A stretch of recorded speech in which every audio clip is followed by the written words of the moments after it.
खिच मस्ती दे विच यार, खिच मस्ती दे विच यार। समरी सुनाओ कि आप रांगड़ राजपूत और आप प्लेबैक सिंगर बने और आप फिल्मों में आ गए। बाजा किसका पड़ा है? मुझे घर में ना नन्ना कहते थे। फारूक तो मेरा नाम था लेकिन नन्ना कहते, ये नन्ने का पड़ा है। उन्होंने वो बाजा जो है वो ज़मीन पे मारा कि अब हम कंजरों वाले काम करेंगे, बल्कि गाली भी दी उन्होंने। अब मैं गाली तो नहीं खैर दे सकता क्योंकि रांगड़ जो है OTT मीडियम है, तो कटो हम बेंचो तो रांगड़ों वाले हमको कंजरों वाले काम करेंगे। मुझे फिल्में तो बन नहीं रही यहाँ, तो क्या आप साउथ की फिल्मों में गा रहे हैं? नहीं मेरा चेहरा साउथ वाला है, तो मतलब ये नहीं है। पहले जो प्रोड्यूसर था वो फनकार का अल्लाह मियाँ बन के बैठ जाता था जी, और उसको चांस नहीं मिलता था। अस्सलाम वालेकुम जी, मैं हूं ताहिर सरोवर मीर और आप देख रहे हैं मीर टाकीज। बहुत ही उम्दा आर्टिस्ट के आज हम मेहमान हैं, उनके फ़ारूक शाद साहब के घर आए हैं। और फ़ारूक शाद साहब एक तो हमारे दोस्त हैं और पहले सिंगर हैं, प्लेबैक सिंगर हैं, और दूसरा जो इनका कारोबार है वो बड़ा प्रोग्रेसिव कारोबार है। किताबें यानी किताबां तो लोगों की छेल नहीं लाते, डिस्काउंट पे हर किस्म की किताबें जो आपको पढ़ के रोशन ख्याल बनाती हैं और इल्म देती हैं। फारूक साहब अस्सलाम वालेकुम सर। जी वालेकुम अस्सलाम, कैसे हैं? आदाब। बहुत शुक्रिया। सत श्री अकाल। जी सर, कैसे हैं आप? अल्लाह का शुक्र आप। मौसीकी कैसी चल रही? मौसीकी आजकल तो ज़रा थोड़ी सी एवरेज ही है, लेकिन जैसे आपको पता है कि मुल्की हालात ही ऐसे चल रहे हैं, लेकिन मैं बहुत इंजॉय कर रहा हूँ ज़िंदगी को कि हर तरह का गाना गाने को अभी भी मिल रहा है। और जिस तरह आपको पता है कि पाकिस्तान फिल्म इंडस्ट्री में बहुत देर से हम गा रहे हैं और अभी अल्लाह का शुक्र है कि उस सिलसिले को मैंने टूटने नहीं दिया, अभी यानी कि जारी और सारी है। नहीं तो फिल्में तो बन नहीं रही यहाँ, तो क्या आप साउथ की फिल्मों में गा रहे हैं? नहीं मेरा चेहरा साउथ वाला है, तो मतलब ये नहीं है। नहीं मैं गाने गा रहे हैं एक्चुअली। पता क्या है, फनकार अगर जेन्युइन आर्टिस्ट हो ना, तो इस वक्त जितने भी मीडिया है ना उसके ऊपर वो बिजी ही नज़र आएगा। जिस तरह एक दौर में सिर्फ फिल्म थी और PTV था, ठीक है ना, अब बहुत सारी ऑप्शंस हैं और सबसे बेहतरीन ऑप्शन तो सोशल मीडिया है। सही। पहले जो प्रोड्यूसर था वो फनकार का अल्लाह मियाँ बन के बैठ जाता था जी, और उसको चांस नहीं मिलता था। और मैं कहता हूँ कि सोशल मीडिया जिसने ईजाद किया है, फनकार तो उसको बहुत दुआएं दे रहे हैं। अब आप देखिए ना कि टिकटॉक ऐसा एक मीडिया आ गया है कि हज़ारों साल से छुपे हुए डांस जो थे ना लोगों के बाहर आ गए और हर किचन में नाच रहे हैं, इधर नाच रहे हैं, उधर नाच रहे हैं। तो जो सिंगर जेन्युइन सिंगर था उसके लिए तो बहुत अच्छी अपॉर्चुनिटी आ गई कि जस्ट आप एक अपना फ़ोन परचेज़ करें और आप अपना चैनल बना लें और आपको किसी प्रोड्यूसर की ज़रूरत नहीं है। मैं तो बल्कि अपने स्टूडेंट्स को भी कहता हूँ, अपने मिलने वालों को भी कहता हूँ कि यार अभी कहीं जाने की ज़रूरत नहीं है, चैनल आपके पास है, आप एक अच्छा मोबाइल ख़रीदें वो कहते थे ना, जिन्ना कोई सरमायादार होनी लंबी होती कार। वो ये जो मोबाइल है अगर आपके पास अच्छा है तो मैं कहता हूँ कि आप दिनों में तरक्की कर सकते हैं। फारूक शाद साहब की जो कहानी है, आर्टिस्ट बनने की कहानी, वो बड़ी एक मैं समझता हूँ कि ना सिर्फ फिल्मी है बल्कि नेटफ्लिक्स पे वो बननी चाहिए। फारूक भाई उसकी समरी सुनाओ कि आप रांगड़ राजपूत और आप प्लेबैक सिंगर बने और आप फिल्मों में आ गए, तो घर च सपोर्ट हुई या ऑपोजिशन हुई? घर दे विच जिन्नियां भी किसी ने कहा कि जा फारूक जी ले अपनी जिंदगी यार रोकिया गया? बहुत ज़्यादा मुझे ना इस बात पे ना समझ लें कि बहुत ज़्यादा मुझे तहफ़्फ़ुज़ात का मैं रहा कि घर वालों ने, जो कि मजहबी फैमिली थी, राव राजपूत थे, वाले साहब आर्मी में थे, और क्या नाम है, जैसे ही मैंने गाना शुरू किया तो उनको पता चला कि ये गाने का काम आर्मी में तो गाना चलता है। आर्मी तो नूर जहां, वहाँ आर्मी का और नूर जहां का बड़ा साथ, क्योंकि नूर जहां साहिबा ने तराने गाए जवानों के, फौज के, अफवाज पाकिस्तान के, ए पुत्र हटाते नहीं विकते, करनैल नहीं जरनैल नहीं, मेरा माही छैल छबीला। हाँ नहीं मैडम के उनके तो फन को इस्तेमाल किया गया ना, लेकिन हमारे साथ ये हुआ कि जंग लगी है तो वो जनाबेली वाले साहब आके लगे वो तो हारमोनियम ला लिया, जंग लग गई है। उनके हमें क्या कहेंगे, वो कहते हैं उन्होंने सब तो पहला बम सानू मारने तराने बना दे। हमारे तो हमेशा खिलाफ ही रहे हैं लोग। हम जितने भी फनकार रहे हैं, हमारी सोसाइटी हमेशा हमें तंग ही करती रही है। कि आप देखिए ना कि हम लोग राजपूत थे, और जैसे मैंने गाना शुरू किया, मैंने मैट्रिक के बाद मैंने हारमोनियम ख़रीदा। हारमोनियम ख़रीद के मैंने हमारे घर के ऊपर वाले कमरे में ना मैंने उसको रखा, और मैं एक दिन प्रैक्टिस कर रहा था तो वाले साहब आए, उन्होंने कहा कि ये हारमोनियम, ये बाजा किसका पड़ा है? हारमोनियम तो एक बड़ा इज्जत वाला लफ्ज़ था। वो कहते बाजा किसका पड़ा है? मुझे घर में ना नन्ना कहते थे, फारूक तो मेरा नाम था लेकिन नन्ना कहते, ये नन्ने का पड़ा है। उन्होंने वो बाजा जो है वो ज़मीन पे मारा कि अब हम कंजरों वाले काम करेंगे, बल्कि गाली भी दी उन्होंने। अब मैं गाली तो नहीं खैर दे सकता क्योंकि रांगड़ जो है वो OTT मीडियम है, तो कटो हम बेंचो तो रांगड़ों वाले हमको कंजरों वाले काम करेंगे। मुझे बड़ी इस बात पे अच्छा, ये जो अब्बा जी की लैंग्वेज थी ना, हमारे ज़ाहिर है हमारे मेरे ताया जी या चाचा जी लगे वो। अच्छा। और ये आज का लैंग्वेज जो है OTT के ड्रामों में, मिर्ज़ापुर में यही लैंग्वेज चल रही है। और ये देखिए, ये एक्सप्रेशन, ये जो गाली है ये एक एक्सप्रेशन होता है। जी जी जी। और क्योंकि बॉलीवुड जो है हमेशा अडॉप्ट करता है हॉलीवुड से। जी जी। वो तो पहले से निकाल रहे हैं। जी जी। जो वेस्ट की फिल्में हैं उसमें तो पहले से आ रही हैं। तो साढ़े इत्थे जड़ियाँ फिल्म दियाँ गालां फिल्मी, यानी मतलब वो बाद में हमें पहुंचती है, जो दुनिया की जो सेंसिबिलिटी होती है या फास्ट, हमने उससे इस्तेफादा ही करना होता है। मतलब अपनी बेसिकली जो गाली है वो, जो अगर आपका कोई भी किसी किस्म का भी कोई इंप्रेशन या एक्सप्रेशन अंदर जिसके उसके ऊपर सप्रेशन आ जाए ना, तो वो गाली की शक्ल इख्तियार कर जाता है।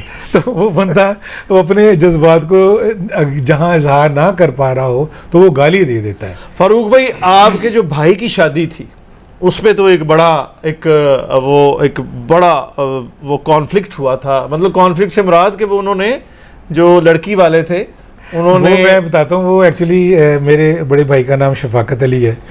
तो जनाब अली, मेरी उन दिनों फिल्म हिट हुई मुंडा बिगड़ा जाए, उसमें मैंने गाने गाए। मेरा गाना मशहूर हो गया सूटा इश्के दा, किच मस्ती दे विच यार सूटा इश्के दा। जी जी जी। वो अपना एम अशरफ साहब उनके म्यूज़िक डायरेक्टर थे, मैडम शमीम आरा उनकी डायरेक्टर थी। और क्या कहते हैं, जब वो गाना रिकॉर्ड हुआ तो बड़ा मशहूर हो गया, यानी कि पाकिस्तान फिल्म इंडस्ट्री का उसने रिकॉर्ड तोड़ा। हाँ जी। तो मैं अपने आप में फनकार बन गया कि जनाब हाँ मुंडा बिगड़ा जाए, क्या बात है जनाब, हर तरफ मेरा नाम बच गया।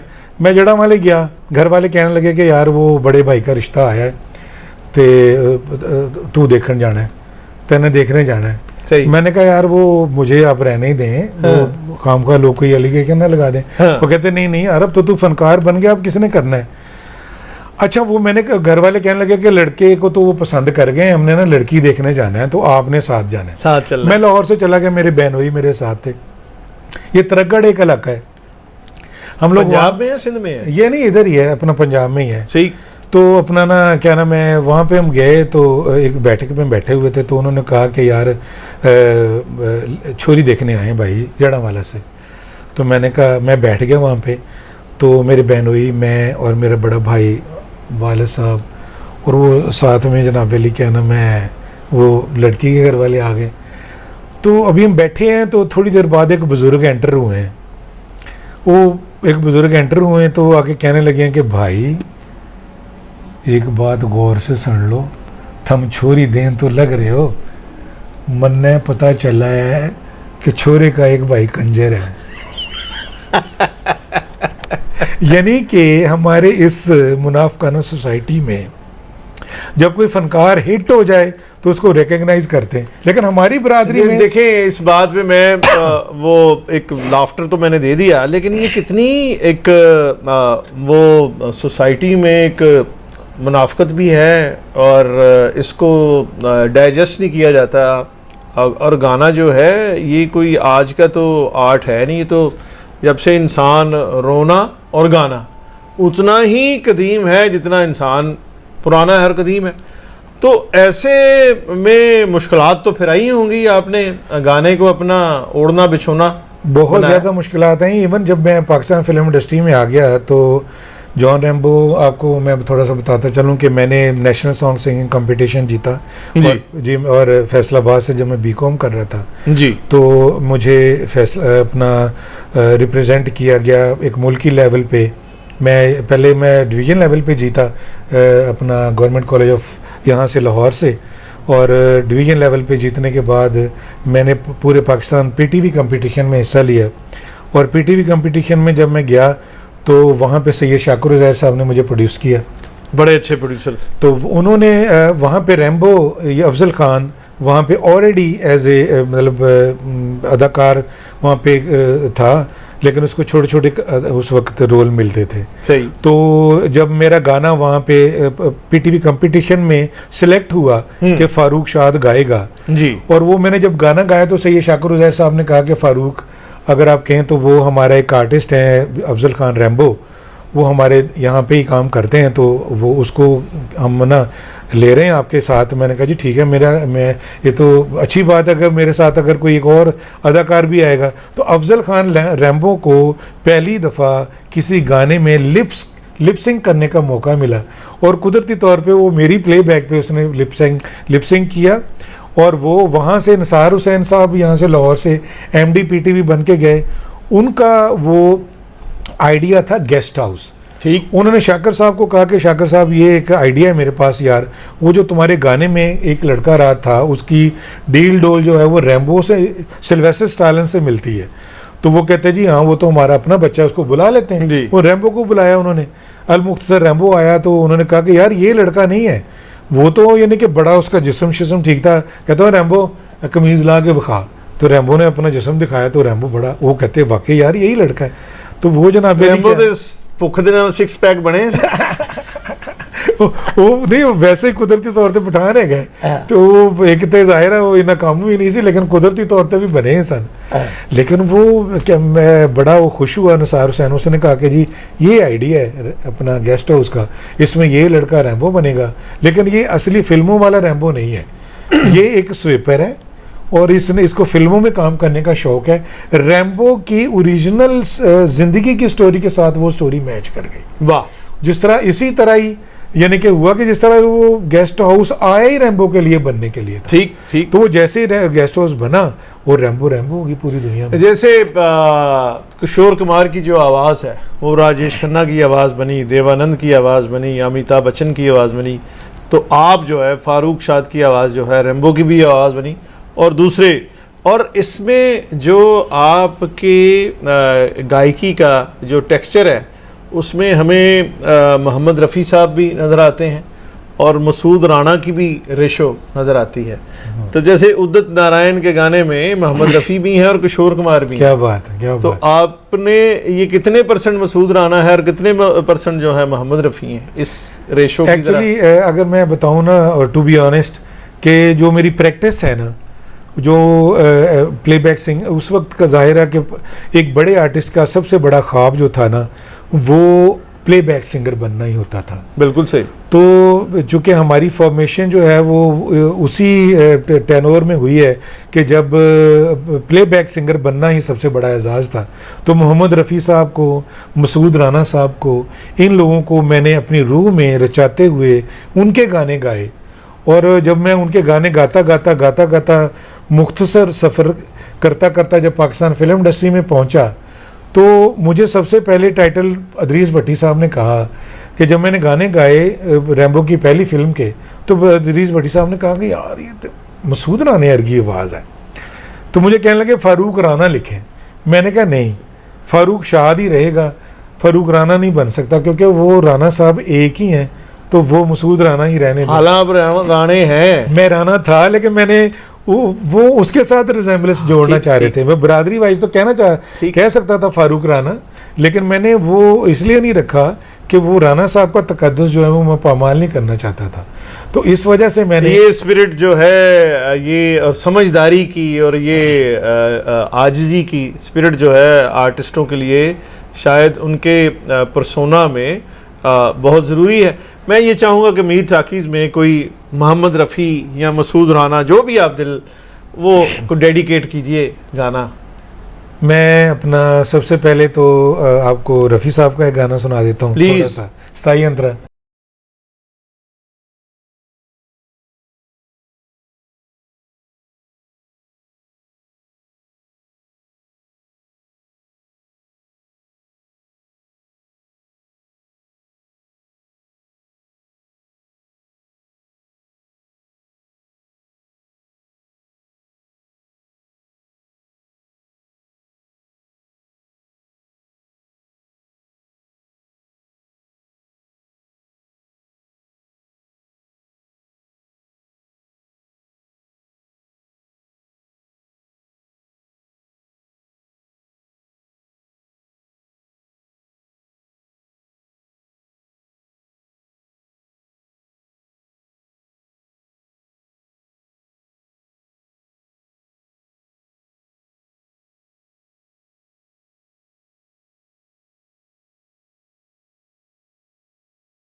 बीते दिनों की याद थी जिनमें मैं वो तराने बहुत अच्छे। भूल चुका। आज नई मंजिल है मेरी, कल के ठिकाने भूल चुका। न वो दिल न सनम न वो दीन धर्म, अब दूर हूँ सारे गुनाहों से। आज पुरानी राहों से कोई मुझे आवाज न दे। वाह वाह वाह। पुराना